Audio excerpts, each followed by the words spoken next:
In the TopTenz video today, we're going to be looking at the top 10 strange studies which had unexpected results. And in at number 10, it's that most of us have murder fantasies. Evolutionary psychologist David Buss decided to take a survey of his University of Texas at Austin students to see if any of them had ever fantasized about murder. He discovered 75% of them said that they had, so he decided to do a formal survey of approximately 5,000 people around the world. His results showed that 91% of men and 84% of women have had a fantasy about murdering someone. In addition to the survey, he reviewed and analyzed the FBI files of more than 400,000 murderers. Buss concluded that killing is fundamentally in our nature because over the eons of human evolution, murder was so surprisingly beneficial in the intense game of reproductive competition. Additionally, Buss concluded that men are more likely to kill someone if they've become humiliated because it could hurt their ability to attract a mate. Number 9. American breasts are getting bigger.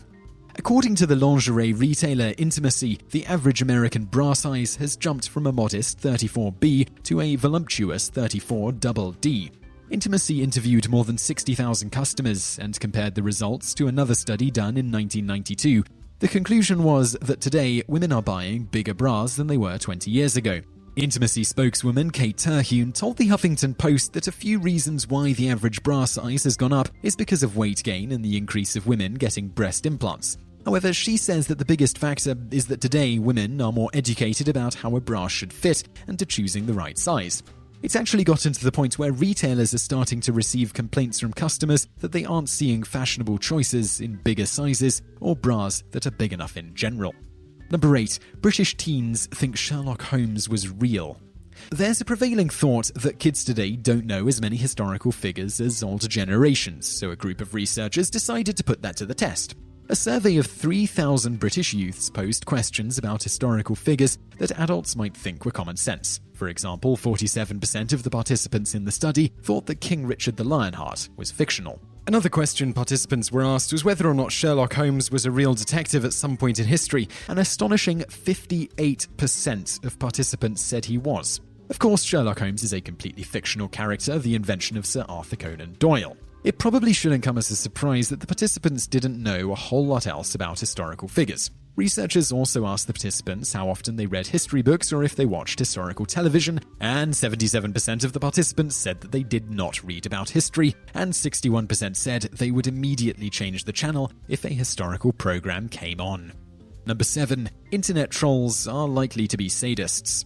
3 psychologists from the University of Manitoba took to the internet to analyze commenters in an effort to gauge online personalities from a mental standpoint and quickly discovered that those who engage in trolling are also likely to show signs of sadism, psychopathy, and Machiavellianism. Essentially, sadism means enjoying the harm of others, psychopathy is an antisocial personality disorder, and Machiavellianism is a reflection of someone's tendency to be unemotional and deceitful. In other words, an internet troll. The researchers studied the commenting styles of 1,215 people. They stated that the most conclusive finding in their research was that there is a direct link between trolling and sadism. Both trolls and sadists feel sadistic glee at the distress of others, the researchers wrote in their study. Of course, one explanation is that the results could just be a reflection of the online disinhibition effect, which leads us to treat other people online as less than human simply because we aren't dealing with them face to face. Number 6. The Eyferth Study. The results of the Eyferth Study shouldn't come as a surprise to anyone in the modern day, but at the time it was considered groundbreaking and revolutionary. The study was named after Klaus Eyferth, a psychologist who was curious as to whether or not there was a biological difference in the IQs of white and racially mixed children. The study took place in West Germany post-World War II. The mothers of the children involved in the study were German women who had slept with white or African-American members of the US occupation forces. The study was published in 1959 and revealed that the children, aged 5 to 13, were around the same level of intelligence. This study has been used as evidence that racial IQ differences are a result of cultural and environmental factors rather than genetic ones. While this seems obvious to us now, at the time it flew in the face of the unfortunate belief that whites were inherently more intelligent than blacks. Number 5. John Hopkins' Magic Mushroom Study.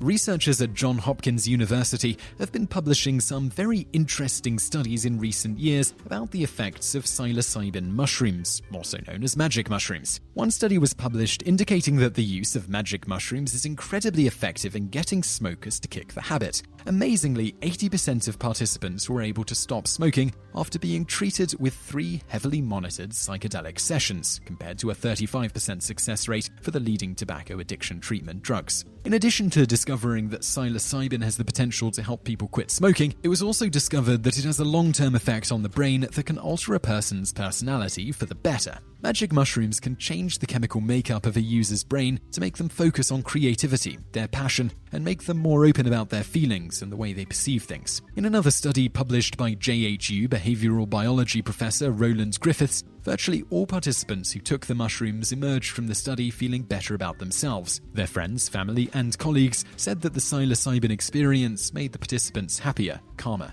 and kinder. Number 4. 2/3 of American vegetarians eat meat. According to Vegetarianism in America, 3.2% of adults in the United States follow a vegan-based diet. However, not all of those vegetarians are sticking to their diet as strictly as they would like you to believe. In 2003, a study published by the U.S. Department of Agriculture revealed that the organization randomly telephoned 13,313 Americans, and when those same people were called again a week later, 66% of the self-proclaimed vegetarians had admitted to eating animal flesh in the last 24 hours. An earlier poll taken in 2002 by CNN on the eating habits of 10,000 Americans revealed that 6% of Americans considered themselves vegetarians. However, when asked if they had eaten red meat, poultry, or fish in the past 24 hours, 60% of them revealed that they had. Number 3. Oregon Panhandlers make a fortune. In 2008, Oregon police officers decided to take a survey of panhandlers outside a Walmart in Coos Bay. What they discovered is that a panhandler outside of the store can make up to $300 a day, but it would take a cashier a week to earn that much money. In other words, if you wanted to earn a little extra money, begging for handouts in the street is potentially a lucrative way to do it. According to the Coos Bay police, most of the people asking for money live in the city and actually have homes, indicating that this is just their chosen profession. In a more recent investigation, a reporter named Katie Higgins decided to see how much panhandling could actually earn. In an hour, she made $8 and half of a turkey sandwich. Who knew that you could make a living off the kindness of strangers? Number 2. 43% of Canadians prefer bacon to sex.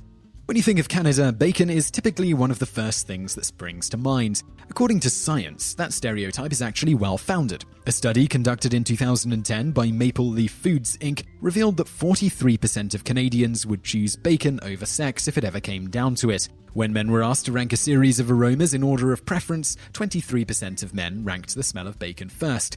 Canadians are serious about their bacon. Luckily, Canadians don't have to choose one or the other thanks to a personal product called Bacon Lube. When launched in 2011, the lubricant was, not surprisingly, the first and only bacon-based personal lubricant on the market. During the initial campaign, the lubricant poked fun at the Maple Leaf Foods study, stating that Canadians will never have to choose between 2 of life's greatest pleasures again. Maple Leaf Foods Incorporated and Bacon Lube, perpetuating Canadian stereotypes since 2010. Number 1. Married women drink more. It's become a sitcom trope that married men are guilty of trying to find any excuse to go to the bar and have a few drinks. But a 2012 study revealed that married men actually drink less than their single counterparts. On the flip side, the results concluded that women actually drink more after marriage. Corinne Rexek, an assistant professor at the University of Cincinnati who reviewed data involving thousands of Wisconsin natives, conducted the study. In addition to that data, she looked into a separate study of 120 interviews with married, divorced, widowed, and single people about their lifestyles. Rexek presented the data to the American Sociological Association, stating that men are guilty of coaxing their wives into drinking more, whereas women try to keep their partner's drinking under control. When a couple divorces, a man will drink more, partly because he externalizes his feelings, but also because he doesn't have anyone telling him to slow down. A woman will drink less, partly because typically women internalize their issues, but mostly because she doesn't have a spouse trying to get her liquored up. So I really hope you enjoyed that video, and I'd love to know what you think of it, so please leave a comment below. I'm also going to link over to another video that you might enjoy, so just click on that thumbnail on the screen now, and don't forget to subscribe to our channel because we put out a new video 7 days a week, and you can also visit us online. Just go to TopTenz.net. Thanks for watching.